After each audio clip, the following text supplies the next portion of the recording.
Hey folks, Denethar here. I recorded the entire episode, and then during post-processing I realized that I had a microphone configuration issue, so there's a lot of room echo in this one, so apologies for that. I tried to do some cleanup as much as I could, but yeah, it is what it is.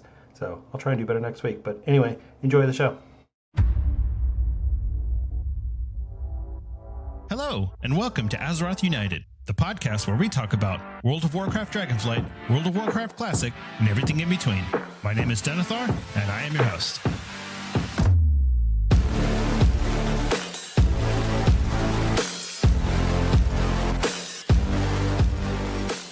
Welcome everyone to Azeroth United. Thank you so much for joining us today. It's been quite a week in Azeroth, I'll tell ya.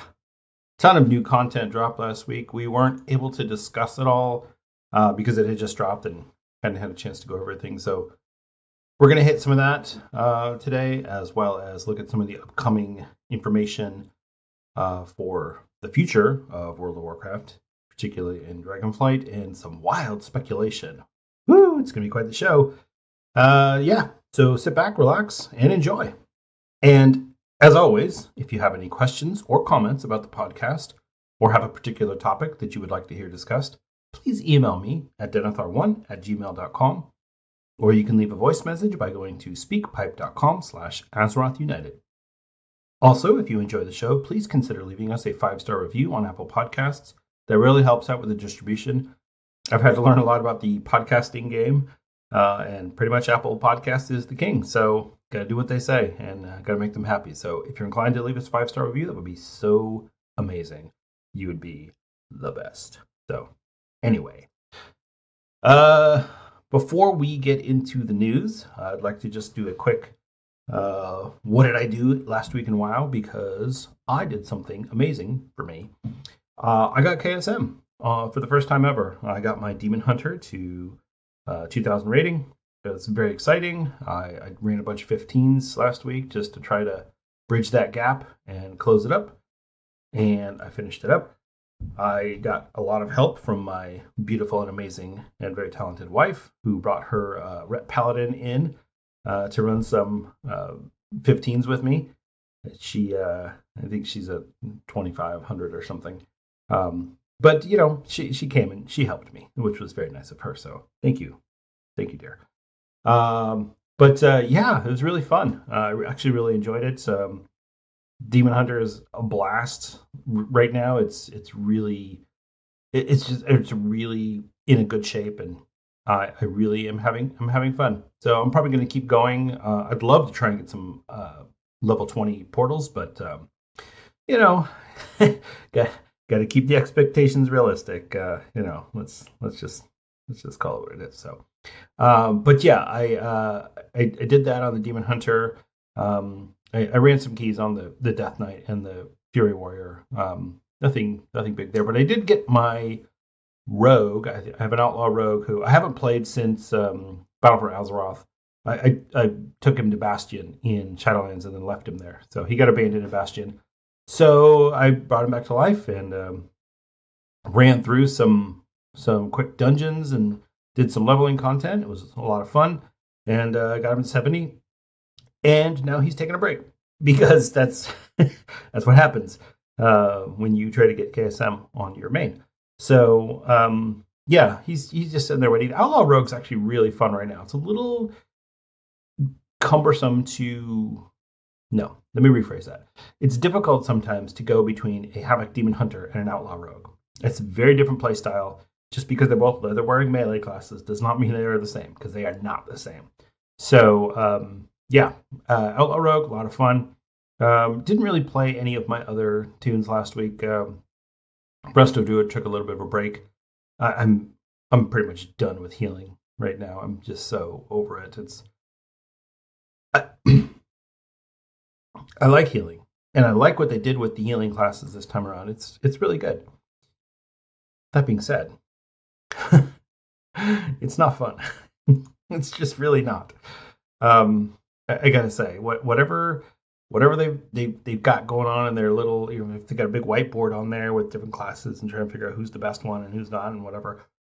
The rest of Druid, or the healers in general, really just not having a good time. It looks like Discipline Priest is having a good time. I get a lot of Discipline Priests in Mythic Plus, but yeah, Resto Druid, not thrilled with that right now. So that's okay. I don't have to love the class every single time. I am under no obligation to play any particular character.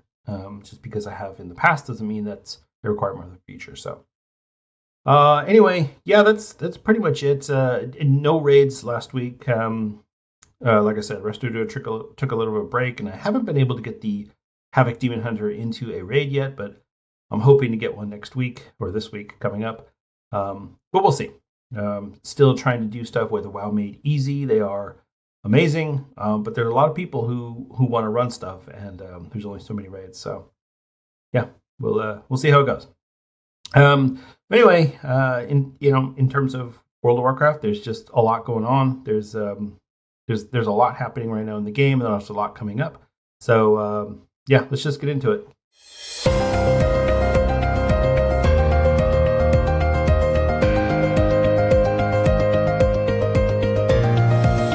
It's time for the news. In Blizzard news, the Arena World Championships and Mythic Dungeon International competitions are ready for signups right now. You can sign up by going to Raider.io. The Arena, those will close on January 26th, and the Dungeon will close on January 29th. Yeah, so that should be pretty fun. I like the MDI. I prefer the Great Push, but I think they're doing Great Push for Season 4. So, yeah, we'll get an MDI this time around, which is fine. I don't like the race format. I prefer the how high can we push format. It's really fun. But, yeah, if you haven't signed up yet, chances are you're probably not going to. But on the off chance that you forgot and you and your team are just sitting around, waiting for the announcement, it's out and it's there and you can go sign up now. Or if you're trying to put a team together, you've got a few more days before that closes up. So good luck, and may the odds be ever in your favor. The Dragonflight Twitch drop for the the Grim Campfire Toy, which was originally supposed to be last week and got moved to this week, will take place this week. Wow, that's bad copy. January 23rd to January 30th, so get 4 hours of Twitch viewing going and get your toy in game. You must link your Twitch account to your Battle.net account. There will be instructions on how to do that in the show notes. I always advocate for this to go watch streamers who don't have a lot of views, maybe somebody who has just a handful, or even somebody who has no viewers. It doesn't hurt. You'll probably light up their day, and it costs you nothing to go watch a streamer who maybe is just learning the ropes. Maybe they're figuring it out. They don't quite have everything just right, but go give them some encouragement. There's nothing wrong with that. In related news, I have been Twitch streaming again, and my Twitch handle is Denethar01. So if you do care to watch me, I will have drops enabled. The long-awaited 4th volume of the World of Warcraft Chronicle book series will release on July 16th and is now available for pre-purchase. So this is a really interesting one because they did kind of knock the Chronicle down a peg in Shadowlands with the Grimoire, and there's a lot of discussion on, is the Chronicle canon or is this just made up stuff? And it doesn't really matter. It's a beautiful book, or the previous ones have been beautiful books. I'm assuming this one will be a beautiful book. This one will cover lore, story insights and lore from Mists of Pandaria, Warlords of Draenor, Legion, Battle for Azeroth, and Shadowlands in the 244-page book that is being sold for hardcover for $49.99. So if you've got the scratch and you want a really cool book, maybe you put it on your coffee table and your grandparents come over and they go, "Oh, Billy, what's this?" Yeah. Hey, maybe you could get grandma to play World of Warcraft for you. You do need a healer, so never know. So check that out. You can pre-order it now, or you can wait until it comes out and then order it then. I do think there are limited supplies, though, so anyway, if that's something you're interested in, please check that out. I'll have a link to that in the show notes as well. In other news, Part 2 of Invincible Season 2 will be released on Amazon Prime Video on March 14th. This isn't World of Warcraft related. I just really like this show, and I'm very excited about this being announced. So if you like Invincible, it's happy times. If you haven't seen Invincible, definitely check it out. It's really cool. Omni-Man's the best. So there you go. That's it for the news today, and we're gonna move into World of Warcraft.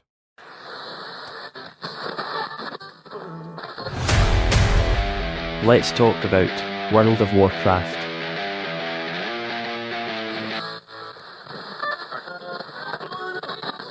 This week in Dragonflight, it is Season 3, Week 11.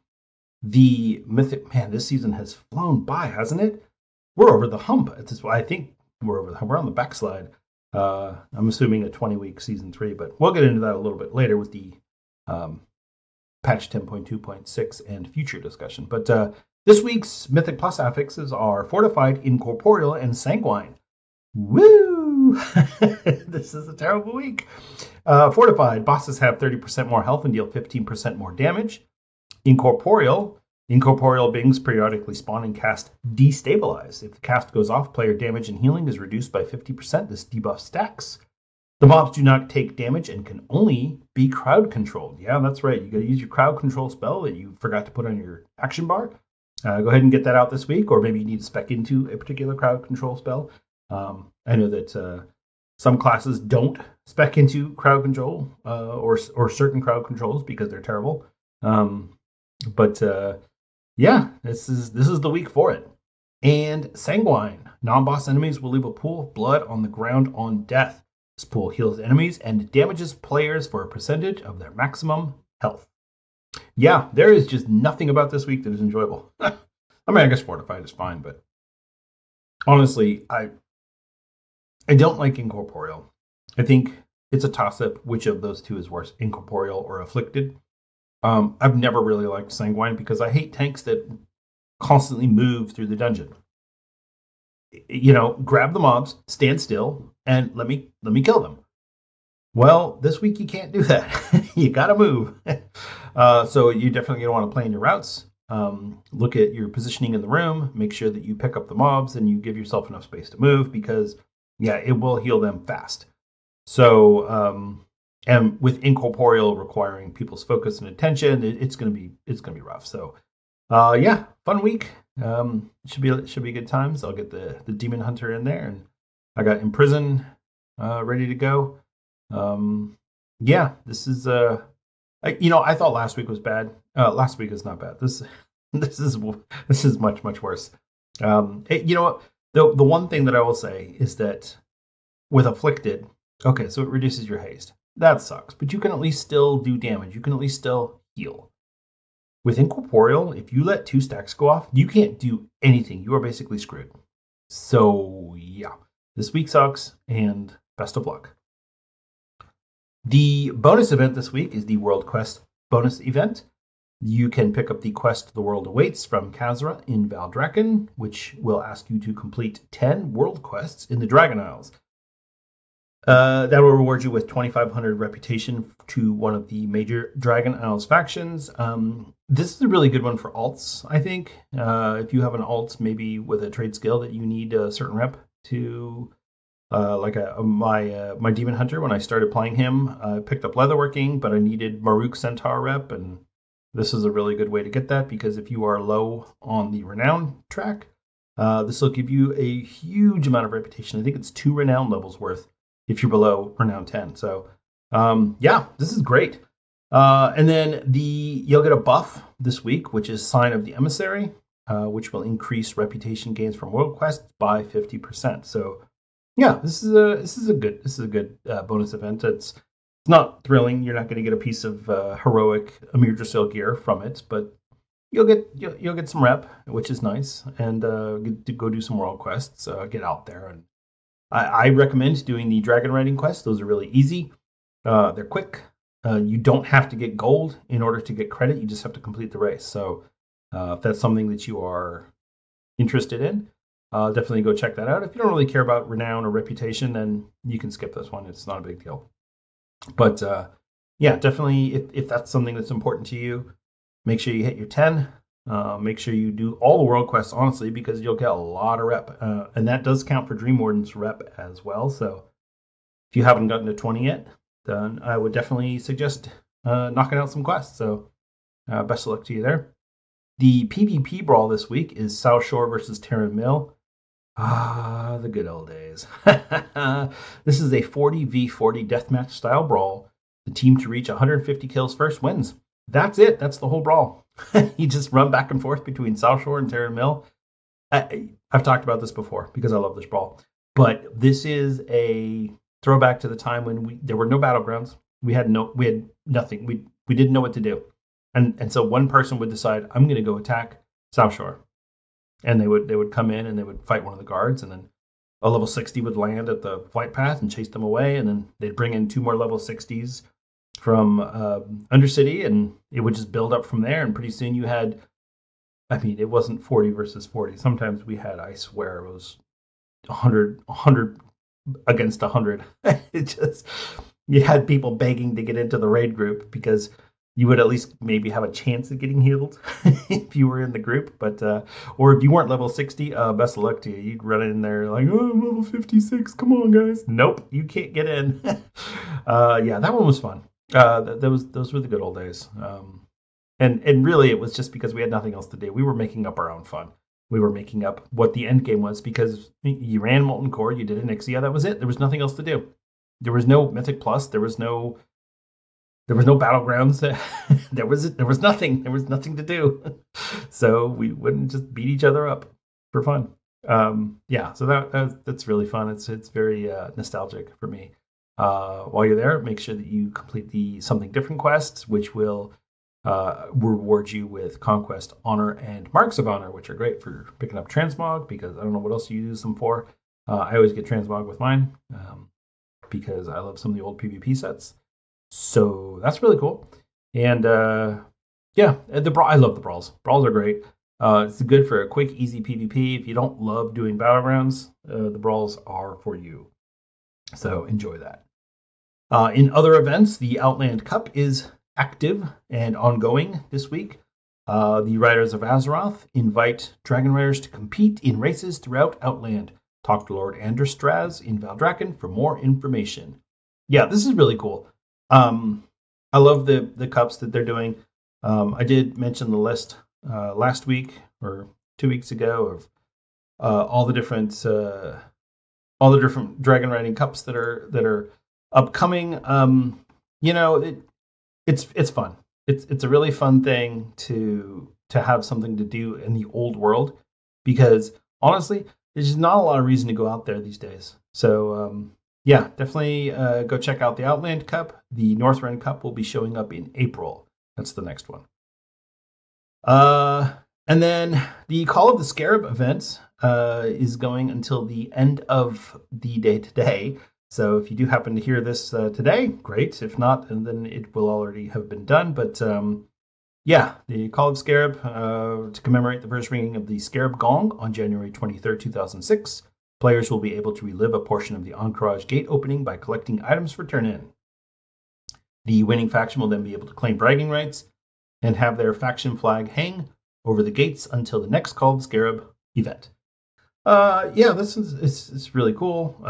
It's region-wide, so it's I don't know who won last time. It doesn't really matter. If you're in the area, great. You can go turn in some vanilla era trade goods. And if you're not in the area, because most people aren't, then it's okay. Like I said, this will probably be over by the time you hear this, but yeah, it's a really cool event. And if something that you're interested in, definitely go check it out next year when it comes around again. All right. So we had some class tuning hotfixes that came in with the reset today. Blizzard announced this a couple days ago, so these fixes are all live now. Some of the classes that are maybe underserved or underpowered have gotten some buffs. We're just going to run through this real quick. Blood Death Knight's Bone Shield now grants armor based on 80% of strength, was 70%. Cool. I got my Blood DK, so that'll be really fun. The Frost and Unholy specs are going to have their damage increased by 4%. Unholy also has their pet abilities increased by 4%. So that's really cool there. Feral Druids are getting a really big buff. Rip, Rake, Primal Wrath, Feral Frenzy, Lunar Inspiration, and Rampant Ferocity all getting damage increases. This is great. Feral Druids need it. I've tried to play my Druid Feral a few times, and I can't do it. It's brutal. It's not that it's bad. It's that it's so cumbersome, the rotation and trying to get it just right. And if you get your rotation wrong, your damage stinks. And so having a little bit of extra, it just gives a little bit of leeway. It's not huge amounts, 10% damage increase on Rip, 5% on Rake, etc. But hey, every little bit counts. And at this point, I think Blizzard is just trying to tweak the classes a little bit to make sure that things look good going into the War Within. So I'm all for it. Let's see. Resto Druids. So they didn't get any healing increase, but they did have their healing spells mana cost reduced. So Swift Mend, Grove Guardian, Wild Growth, Regrowth, and Efflorescence all have their mana cost reduced, which is amazing. I run out of mana all the time in Raid, so I welcome this change. Let's see. Survival Hunters, all damage dealt by Hunter and Hunter's Pets abilities increased by 4%. Cool. Holy Paladins, their damage increased, so not their healing, but just the damage. So Shield of the Righteous and Consecration, both increased by 30%. Retribution Paladins, Wake of Ashes, Truth's Wake, Seething Flames, Blade of Justice, and Final Verdict all had pretty significant damage increases. Not bad. I mean, Ret Paladin's already doing okay, but this is going to make them even better. They really suffer in single target. That's the AoE, they're amazing. Single target, they definitely struggle with, especially Mythic Plus. So these will no doubt be very welcome changes for them. I know my wife's very happy about that. Holy Priests are getting buffs to their healing done. So Holy Word Sanctify, Heal, and Flash Heal, as well as their damage done by Holy Word Chastise, Smite, and Shadow Word Pain. So big buffs for Holy Priests. Looks like they're going to be a little bit more viable now. Shadow Priests also getting damage buffs. So Mind Blast, Devouring Plague, Shadowy Apparition, and Psychic Link all getting buffs to their damage. So really cool there. Restoration Shaman, all healing increased by 5% across the board. Cool. Lava Burst, Flame Shock, and Lightning Bolt all have their damage increased by 20%. Also very cool. Resto Shaman definitely struggle with their healing output and with their damage. So this is a great change. I love having Restoration Shaman healers. They're so good. But yeah, they've definitely been struggling this time around. So this is great. Love it. And finally, Arms Warriors get damage to Cleave, Dreadnought, and Deep Wounds increased. And then their Amir Drasil 4-set bonus, the bonus damage for Thunderclap will increase to 200% instead of 100%. And finally, Protection Warriors Vanguard getting a bonus to Stamina, and Ignore Pain Absorption is going to be increased by 5%. Speaking of the the Outland Cup earlier. So the Outland Cup is, as I mentioned, you've got the, it's going until January 31st. You can purchase items from the vendor, the transmog set, but also the Manuscript of Endless Possibility. Now, this was a little bit of an issue because people were complaining about the cost of the item. I think it was like 30 tokens per character, because you had to apply it per each character that you wanted to have this on, which sucked because a lot of people, and rightly so, they don't want to have to do things over and over and over again just because, hey, I've got 15 alts, come on. So Blizzard has said, we've heard your concerns about the Manuscript of Endless Possibilities, and we'll be changing it into an account-bound toy. So this was a couple of days ago, so now no doubt this is already in place. But if you've already purchased it, it should be a toy. If you haven't purchased it, you should be able to at this point. I haven't checked, but no doubt it's there on the character, or on the vendor, rather.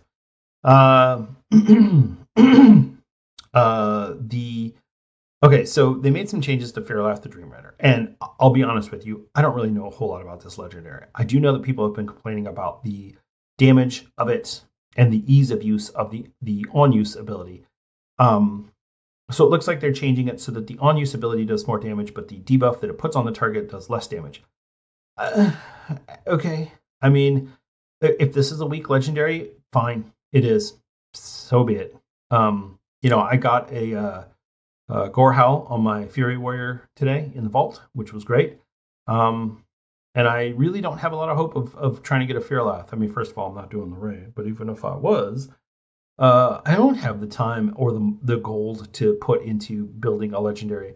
If this is like the Sylvanas bow and I just get it, great. This isn't vanilla where we've got to go make, Thunder Fury, and I'm not doing all that. So this is great that they're making changes to it. I don't know how good these changes are going to make the weapon. Hopefully they'll make it better. But if not, then my hope is that Blizzard continues to iterate on this weapon throughout the end of Season 3 and maybe even into Season 4. So we'll see. I really think that in Shadowlands, it was a mistake that they didn't increase the item level for legendaries. And so my hope would be that for Season 4, players can do a quest or something that will allow them to increase the item level of Fearlath and make this thing just smack really hard. So we'll see. Best of luck to those players who have that. In Season of Discovery, the Warsong Gulch Marks of Honor were nerfed. So this is a good one. I had to read about this on Reddit because I haven't been doing Warsong Gulch, but apparently players have been stockpiling these Marks of Honor. You can only have 20 on you. And then what they've been doing is deleting them and then doing a restore or planning to do a restore so that when the Phase 2 launches and players can now level, they can just item restore these and have them ready to go. So because each time you turn one in, it gives you XP. And so they would just burn through the XP super fast, get to level 40, lickety split on the donut. And Blizzard said, no. We want to make sure that everyone knows about actions we've taken around Warsong Gulch Marks of Honor. In Season of Discovery, these items have been prevented from being restorable. During maintenance on February 6th, we will purge any that are already in players' mailboxes. We suggest that any players who have any marks in your mailbox retrieve them and use them before the end of Phase 1, or they will be lost. So, nice try, players, to game this. Look, WoW players are clever as heck. They will find any way they can to gain an advantage. And they found a way here, and it turns out it didn't work out for them, and that's fine. But, you can't fault them for trying. So, sorry. Play a little foghorn for you, but there's sad trombone or whatever you want to call it. But yeah, there you go. All right, so in patch 10.2.5, we got a few new cinematics that we were able to enjoy. Some of them are better than others. In particular, so we've got the first of all, we've got the finale of the Dragonflight story arc, in which Alexstrasza calls us the champion of the Dragonflights, but doesn't actually give us a title. So come on, Alexstrasza, don't be stingy. So that's cool. I mean, it's good to see all of the dragons there in a big fancy scene doing their slow talking speech pattern cutscene. So yeah, that's it's cool. I mean, I really like the way that they've done the dragons with the seat of the aspects and all the quests up there. It's really cool. I like Dragonflight. It's fun to pick on, but honestly, the truth is I've loved this expansion. It's been so great, and this just feels like a good, satisfying ending. Nothing fancy, nothing amazing. Just all right, and we're done. Speaking of satisfying endings, we did get and spoilers here, if you don't want to know what happens at the end of the Belemeth quest line. Right, so we get a quest to go talk to Tyrande and Chandris, and when we do, they're talking about how the Night Elves are showing up to Belemeth, and they're settling there. And Tyrande mentions the fact that this isn't the Night Elves' only home, that they still have Hyjal, Valshara, and Ashenvale, and that one day they will rebuild on Teldrassil as well. Kind of referencing the fact that players have been like, hey, why is our new home in the middle of nowhere? Well, it's not. This is just one place, and she even calls it a village. She doesn't say our new capital city. Because let's remember, the Night Elves didn't have a capital city. Teldrassil is brand new. This was post Warcraft 3. Foundrel Staghelm only grew Teldrassil to try to get the Night Elves their immortality back after the World Tree in Hyjal was destroyed.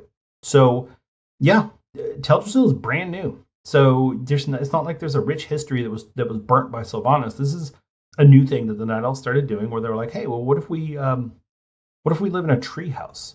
What would that be like? And it's cool. I love Darnassus. It's a cool city. Not my favorite city to get around. It's kind of annoying, honestly, especially in Classic when you don't have flying. But I'm glad that they referenced it and pointed out the fact that, hey, Night Elves still hold quite a bit of land. So it's not like they got beat out of Kalimdor. But anyway, that's not the most important part of this cinematic. The most important part of this cinematic is the return of Malfurion Stormrage. That's right. He shows up, and Chandris gasps, and then Tyrande gasps, and then we get the amazing shot of Tyrande just losing all composure and just running like a schoolgirl to Malfurion, who takes like 2 steps, and he's like, yeah, you can come to me. But she jumps into his arms. You get an amazing embrace and a kiss, which apparently, from what I've read, this is the first in-game kiss on the lips in Warcraft. So cool. Of course, it's Malfurion and Tyrande that are going to do it. Hit that goal. But it's an amazing kiss, an amazing embrace. The camera swirls around, the music picks up. I not gonna lie, I shed a little tear. I was impressed. But yeah, this was great. I was really happy to see a good reunion between them. And then they welcome Chandris into their embrace as well. And then post cutscene, there's a little bit of discussion of Malfurion and Tyrande are going to retire. They're done, and at least going to take a break. And told Chandris, you can lead our people now. So Chandris, new leader of the Night Elves, which, you know what? That's cool. I like Chandris. She's a good character. There you go. If you were wondering what happens with the Night Elves in this patch, that's it. And then Tyrande and Malfurion go off to their treehouse to do whatever they're going to do. And there you go. The other cinematic that we got, and this was a full cinematic, fully rendered cinematic. This was a pre-rendered cinematic, not a full cinematic. So this is the discussion between Veranoth and Iridikron. And this is really good because, first of all, I love Veranoth. She's my favorite of the incarnates. She's so good. I wasn't sure how to feel about Iridikron. I really like him a lot more now, post 10.1.5, and especially after the cinematic. He is so good. First of all, she shows up looking for him, and she's walking around, and then he explodes out of a freaking mountain. So that was cool. And then he tries to get in her face, and she doesn't back down, and he basically calls her out for abandoning them, and she's like, well, bro, you abandoned us. I can't do the cinematic justice, but basically they kind of jaw back and forth a little bit, and she points out the fact that, hey, you really shouldn't mess with the Void. And he's like, oh, Xalatath is gonna take care of us. It's gonna be all good. And then he looks at her and he's like, one final warning: stay out of my way. And he's like, you won't see me again until the Titans return. I'm like, ooh, snap, because I was really hoping that we would not have Iridikron as a raid boss in the War Within. I really don't want him there. I want him in the shadows doing what he does best: plotting, scheming, manipulating. Have him do that. That's perfect. Make him show up every once in a while in a cutscene or something. That's fine, but I don't want him out there as a raid boss. I think that would be a terrible mistake. So, yeah, this cinematic is great. If you haven't done any of these quests, and I would definitely suggest doing them. There's no quest line. It's just, hey, go talk to this person, and here's a cinematic. So it's not even difficult, like, oh, I've got to do the whole quest line first. No, you just have to go talk to them. So, this one's really cool. The final one is the Tess and Gan Greymane in the Gilneas Reclamation cinematic. This is kind of what I was hoping for, in that Tess Greymane would become Queen of Gilneas. I was really hoping that Gen Greymane would die in this process, but it doesn't look like that happened. So, and that's fine. We don't need to kill off the character. We can just sideline him. So he's going to retire. He can't handle the Horde and Alliance of being at peace. He wants to be at war. And he, Tess rightfully points out that he cares more about Liam than he does about her. And he's like, you're right. I've been ignoring you, blah, blah, blah. It's fine. There's nothing wrong with this cinematic. It's fine. It's a good one. I think this whole story was kind of meh. The Gilneas Reclamation, it's fine. Whatever. If you play a Worgen character and you're really into the Worgen lore, great. But otherwise, yeah. That's it for the cinematics. There were a few interesting stay a while and listen that were added in 10.2.5, as well as a discussion with Virnoth. So you can ask Virnoth. So her title shows up as Virnoth Aspect of Storms. So you can ask her about that, and she says it's a title I chose myself for many reasons. Blah blah blah. The Netherwing and the Storm Drakes from the Broken Isles, and then her sister Razageth, the Storm Eater. So she's taken the title Aspect of Storms, which is cool. And I really regret that we didn't get any interactions between Razageth and Virnoth. I feel like we were robbed there, because they would have been a great two-team. Farak and Iridikron are fine. But Virnoth and Razageth are the two most interesting of the incarnates. And I'll tell you, first of all, I wish that we had gotten Razageth's change form. I can't even the visage form. Oh my god, I don't even know what it's called. The dragon thing. We didn't get Razageth's visage form, which is fine. But yeah, I really wish that we had gotten some interactions there. But rest in peace, Razageth. You were one of the best raid bosses of all time. There you go. We also had some discussions between Gen Greymane and Matthias Shaw regarding one Anduin Rin. So Shaw says that his agents have seen him in Ratchet buying supplies, and he was heading south, but that they lost him in the Barrens. So this is no doubt he's on his way to Silithus, only to be met by Thrall. Gen says to tell Jaina about it, but not Terralion. So yeah, I guess anti-Jaina can get involved, but don't tell Terralion, because I think that they're definitely building up to Terralion being a villain in the War Within, and possibly we could get a Siege of Orgrimmar style raid that centers around Stormwind, where we've got to go in and take out Terralion, and we've got all his little light minions around there. I think that would be really cool. The Siege of Stormwind, or the Assault on Stormwind, or whatever you want to call it. That would be really fun. I would really like to have some sort of attack there, and yeah, to take out Terralion, because honestly, he's kind of sus. I don't know about that guy. But yeah, that's definitely some teasers about what's to come. Same thing with Kalecgos and Khadgar. There's a little discussion there where Kalecgos talks about stepping down from the Council of Six, and Khadgar asks him about the relic that Iridikron took from the Forbidden Reach. So, it's just more setup. Kalecgos says he's going to go look for it in the Azure Archives to see if he can figure out what it is. I get kind of the image of Gandalf doing the research for the One Ring. Yeah, so this will be interesting. So more than likely we won't see much from Kalecgos going forward, but we will see Khadgar. I think he's going to be kind of driving this whole what the heck is going on process.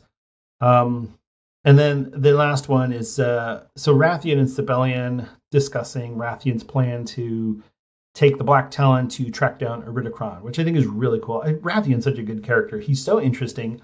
He's so astute in what's going on. He doesn't necessarily have the maturity to handle the responsibility of, like, say, being an aspect. But he's definitely a very interesting character. And Sibelian even compliments him on his ability to work with mortals. And yeah, he's just, it's really good. And these two, they had such a great story. They started out as kind of rivals, and neither one of them ended up as the aspect because they both realized that they just weren't right for it.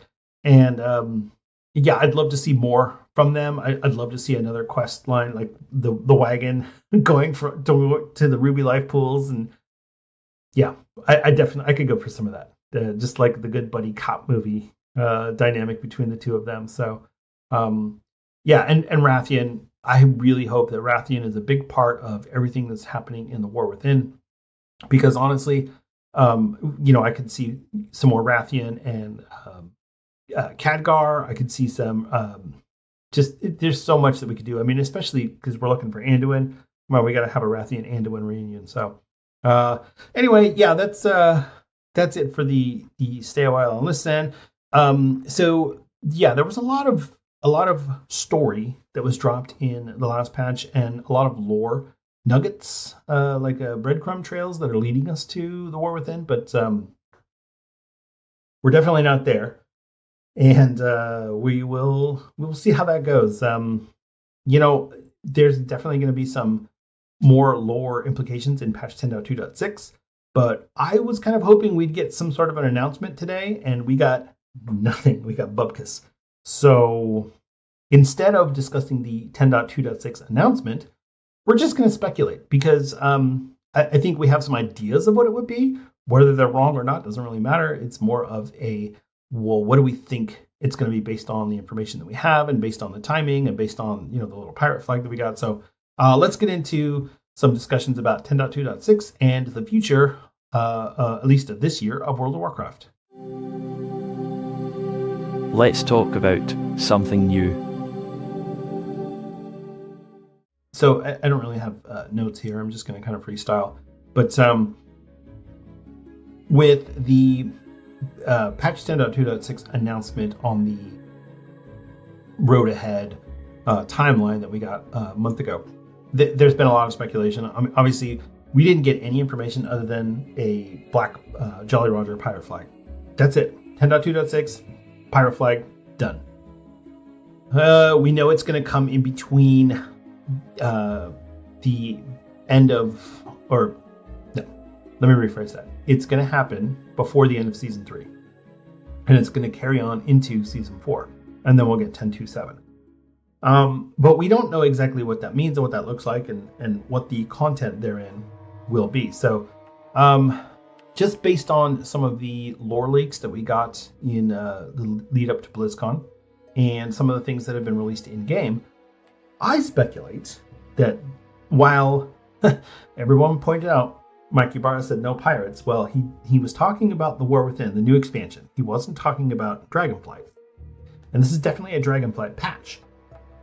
So it's possible we could get pirates. I'm just saying we could get pirates.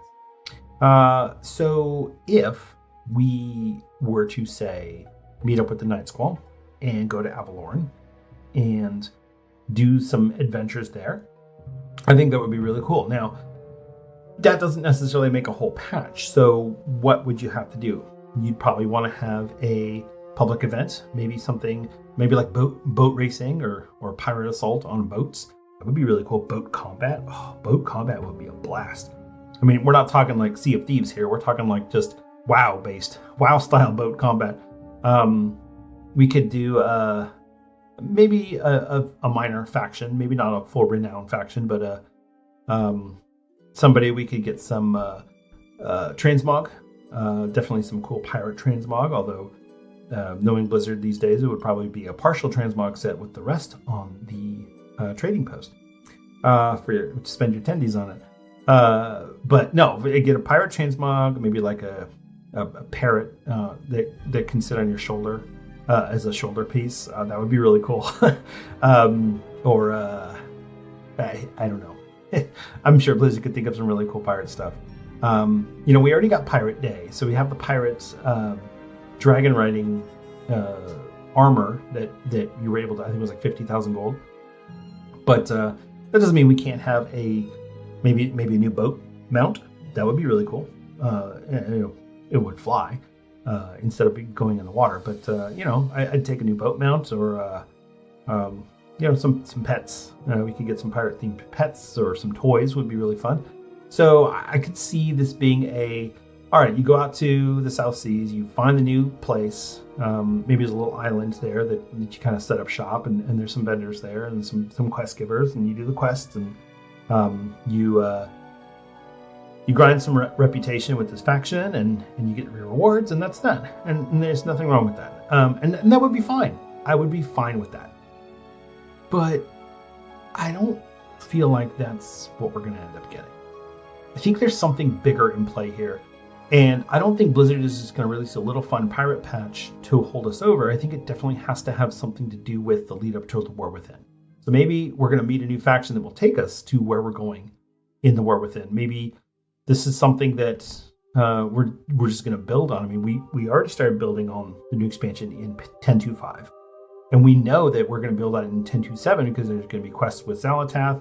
And the patch is called the Dark Heart, which is the trinket that Iridikron took from Aberrus. So, I mean, or from Forbidden Reach. So there's definitely more at play here than just a happy little pirate patch. But, one can hope that there's at least some pirate adventures.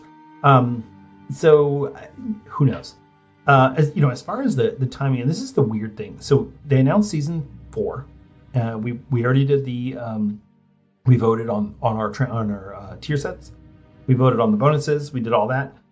We know that season 4 is going to be the original 3 Dragonflight raids and the original 8 Dragonflight dungeons. So it's a really good way to close out the expansion, I feel. I hope that Blizzard doesn't learn the wrong lesson from this and think that this is how we want to end every expansion going forward, because it's not.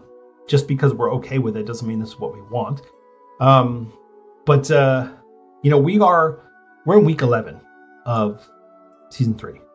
And I definitely think that this is going to be a 20-week season. And we're going to end it around the end of March, beginning of April.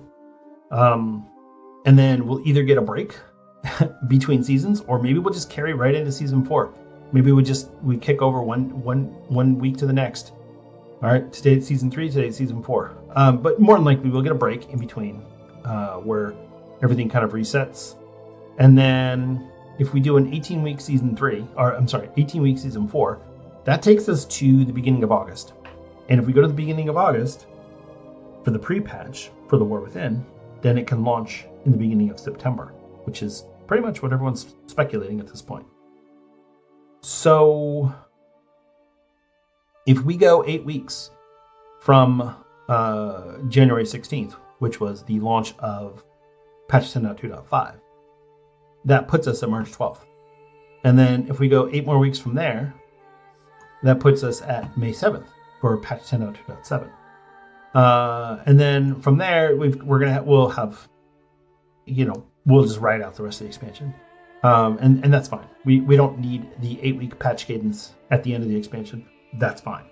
But that will break it up really nicely and give us something to do in between when people are bored of running the same Mythic Plus dungeons again and sick of a Mirdasil and blah, blah, blah, blah. And then if we get an 18-week season 4, that's perfect because that'll give us 6 times each for the raids. And I think 6 is about enough for any of them, especially Aberrus, because that one was terrible. I can't wait to go fight Razaketh again. Oh, it's going to be so much fun.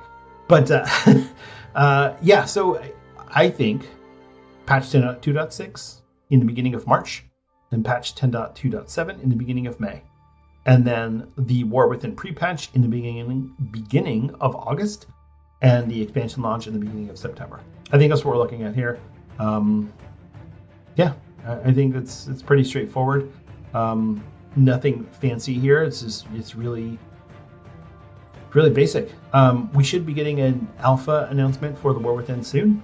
I don't know when that's supposed to be. I think it should be coming sometime in the next month or so. We already have the Cataclysm beta out there, so we should get announcements. Maybe not released soon, but we should at least know within the next couple of weeks when the alpha is launching. So it'd be really exciting. This is a really exciting time. There's a lot of content still to do in Dragonflight, which is bizarre because normally we hit the end of the expansion and it's like, okay, time for the doldrums, time for the boredom and the running the same raid over and over and over again and nothing to do. No, we have so much to do. This is out of control. I mean, I've been playing World of Warcraft for a long time, and by a long time I mean I started in 2005, and I've never seen it like this. This is bizarre, and it's exciting. It's exciting, and it makes me really optimistic and hopeful for the future of World of Warcraft and just the Warcraft franchise in general. I think that it's under really good leadership right now, and they are just really doing their best, and I'm really thrilled with it. So, that's my take on that. So that's our show for today. Thank you so much for listening. I really appreciate it. It's been a great couple of weeks with the launch of 10.2.5 and Season of Discovery is churning along. There's just so much going on in WoW. I'm really thrilled with everything, and it's been really fun to talk to you about it and to just kind of voice my thoughts and my frustrations and my concerns and just everything. And it's been really nice to do that. So definitely enjoy your time out there in World of Warcraft. If you want to reach out to me, if you want to contact me regarding the show, if you'd like to talk about anything or about the show or about World of Warcraft in general, I'd be happy to listen to you. You can reach me. My email address is denethar1@gmail.com. Or you can reach me on X Twitter. I am @Denethar. Or you can reach me, or you can see me streaming twitch.tv. I am Denethar01. Or you can go to my YouTube channel, which is @Denethar01. But I don't really do too much with that because I tried streaming to YouTube the other day. Oh, what a horrible experience.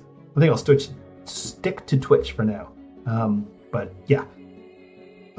Anyway, that's it for today. Thank you so much for listening. And remember, be nice to each other out there. This is going to be a rough week in Mythic Plus, so just try to smile, be patient. Remember, that's a real person on the other side of that keyboard. So try to keep that in mind. It could be somebody's grandma. You never know. So try to keep a smile and try and be nice to everyone. I love you all. Thank you so much for listening, and I'll see you in Azeroth.